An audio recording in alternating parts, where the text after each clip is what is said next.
wigeze kumbwira ngo nkugurize ngo 50 ushaka gusohokera hemwa ku Gisenyi se? Ku Gisenyi mwana, ku Gisenyi ko naragerayo n'umunsi n'umwe, ibintu byaho nibihenda.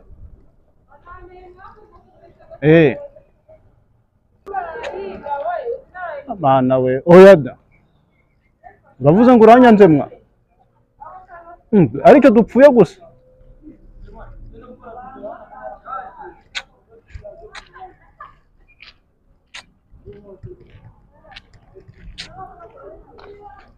Salama mwana. Yewe umva se nibikize meze ute se? bisa Ja mwana, none se mwana nese kufata cyane ngiye ngufite ide ubu ngori iki mwana? Sheri wanye yanyanze mwana, wamubwiye akanku. Ibicucu biragwira.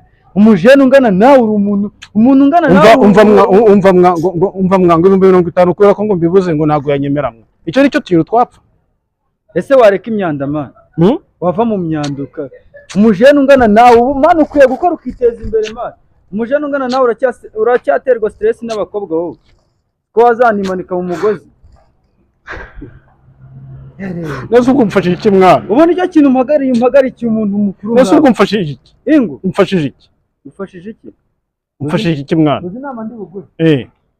Va mu myanda man, va mu myanda bro.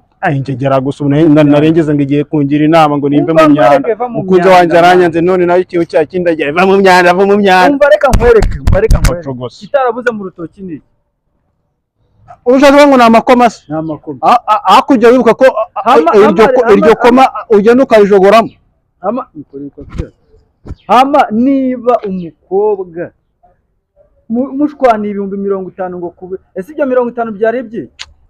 Ngo byari byo kugenda gusohokamo, buri byo gusohokamo ngo tukoga ku mazi, ibyo 50 kandi nkorera 2500 ku kwezi.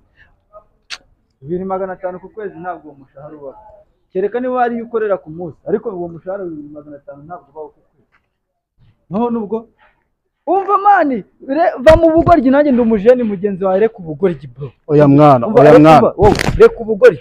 Niba umukobwa ari kugutesha umutwe ngashaka 50 zo kujya ku Gisenyi, akaba ntazo ufite, ukamubwira ngo ntazo ufite akabyimbye umutwe, mureke wose uwawe.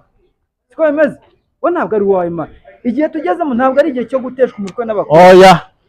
Giye kuguza nkuru uko byakagenda kose. Umva nkugira inama. Banzirika. Bagenda gute? Umva nkugira inama itaragakecuru.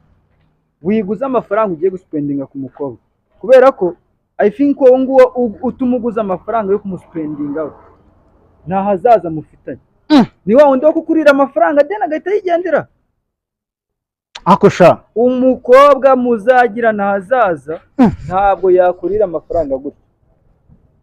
Funguka mu mutwe mani, funguka mu mutwe. Habo wasanga warakubise nk'agaturu urimo kumva biraryoshye, ukumva biranurira. Sase sha mwana. Aho ngaho wagiye Sha mwana yari yama n'umunsi numwe byibuze ngo mbe nyabuze byibuze. Hanyuma ubwo wasanga kubwira ngo nitumara kubana kandi abandi birirwa bamurya duto. Si ibyo ngibyo. Ndavuze ngo ngiye kuguza. Umva funguka mu mutwe. Funguka mu mutwe. Aramamagaye. Alo.